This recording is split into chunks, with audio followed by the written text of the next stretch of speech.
No tere hommikust, sõbrad! Teate, teeme täna midagi hästi lihtsat, mis tekitab viimasel ajal hästi palju poleemikat ja hästi palju üldse nagu selliseid küsimusi. Selleks on omlett.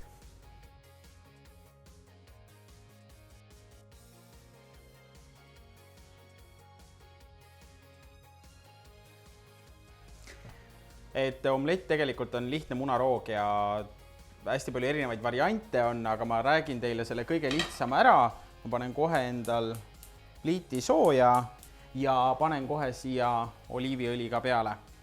Ja nüüd, mis tekitabki küsimusi, ongi see, et kuidas teha, mida teha ja kui palju teha. Üks asi, mida omletti kindlasti ei tasu panna, on siis jahu. Sorry, vanaema, kui sa seda juhtud kunagi vaatama, ma tean, sulle meeldib alati üks väike lusikatäis sinna jahu panna, aga mina ei pane sinna. Jahu, mina ütlen selle kohta, et ega see pannkook ei ole, et sa sinna jahu pead panema. Aga ongi tegelikult hästi kerge, et lähevad siia meil munad sisse ja sul ei ole isegi visplit vaja, vaid võtad endale kahvli, lööd need munad nii-öelda mitte vahtu, aga lihtsalt klopid nad läbi, et nad oleks siuksed ühtlased. Siis ma panen siia natukene täispiima.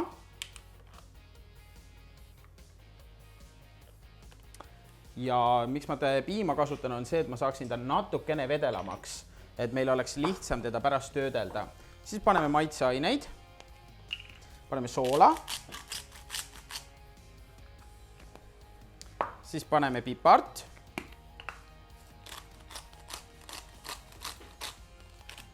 ja kui sulle meeldib, siis võid kasutada ka chillit, aga kui sulle ei meeldi, võid ka täiesti nii ilma chillita teha. Nii, segame uuesti läbi ja sisuliselt sinu taigena ongi valmis. See ongi kogu lugu. Nii, pann on meil tulel. Õli on kuum, sa näed, õli voolab. Siis on õli kõige parem. Õli peab siin olema selle jaoks, et sa saaksid hakata moodustama neid kihikesi, et see segu kõik ühtlaselt nii-öelda ka õhuline tuleks. Ja siis võtame selle muna ja paneme siia peale. Ühe jonksuga peale.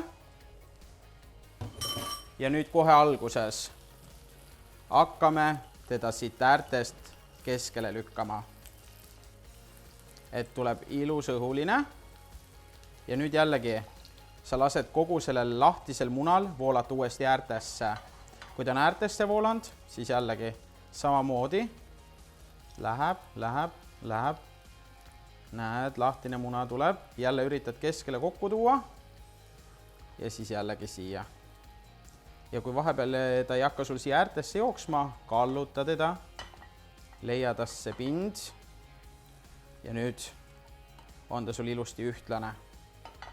Nii, väga hea. Nüüd paneme ta kaane alla veidikeseks. Samal ajal teeme endale kerge salati siia kõrvale. Ma võtan selle jaoks kurgi ja ei pea jälle midagi väga erilist siin tegema, ma lõikan lihtsalt otsad ära ja lõikame sellisteks poolkuudeks. Nii, paneme ta siia. Siis võtame siit kirstomatit ka. Kirstomat on mämm, eriti praegusel ajal.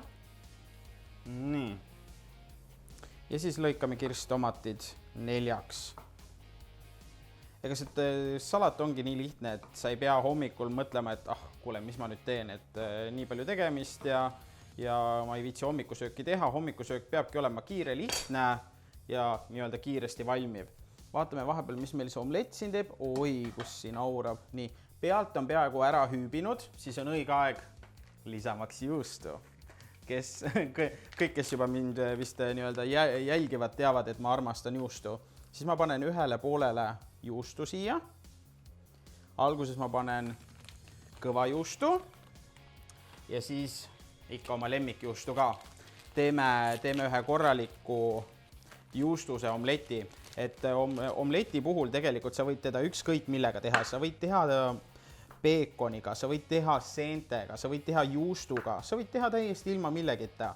Jällegi, peaasi, et sa saad midagi siia vahele. Või siis, nagu ma ütlesin, teed täiesti ilma millegita, nii nagu sa tahad. Nii, juustu panime peale ära. Nüüd, et see juust ära küpseks, ma võtan selle ühe poole, ma keeran siia peale ja sa juba näed, kui ilus kuldne see juust või see omlett siin on. Nagu, oh my god. Nüüd gaas peale, juust sulab ära, samal ajal. Lõpetame siis salati ka ära, on ju?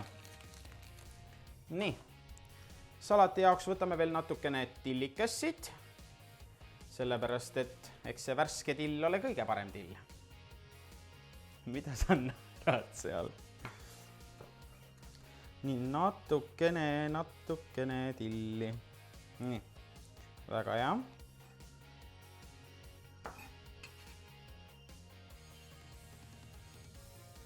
Sutsukene extra virgin oliiviõli ja natukene maitseaineks jälle soola ja pipart. Nüüd vaatame, mis meil see omletike teeb. Juust on vaikselt sulanud. Nüüd ma keeran tule välja ja ta jääb järel küpsema. Sool ja pipar. Ja nii lihtne ongi salat, on ju. Mis siin veel vaja on? Võtame ühe lusika. Nii, ja siis salat on valmis. Võtame endale ühe taldrikukese. Ja see omlett. Okei, mul siin vahepeal on ta veits paigast nihkunud, aga paneme ta ilusti siia taldriku peale. Jaas. Nii, väga hea. Siia salat ka kõrvale.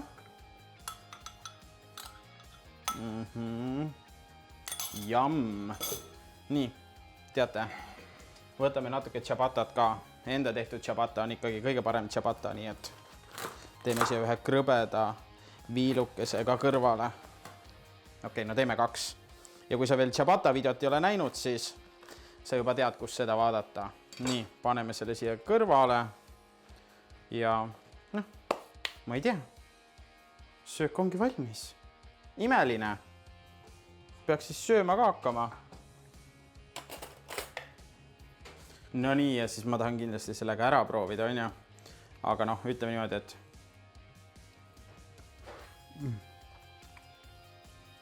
omlett on tegelikult mega lihtne teha, mega hea. Ja noh, juustu omlett on nagu vaieldamatult mu lemmik. Päris rammus on ka vahepeal. Väike tomat, kurk vahele. Ideaalne. Nii et proovi järgi, katseta, tee ükskõik millega sa tahad lisanditest ja naudi. On ju, davaiks, tšau!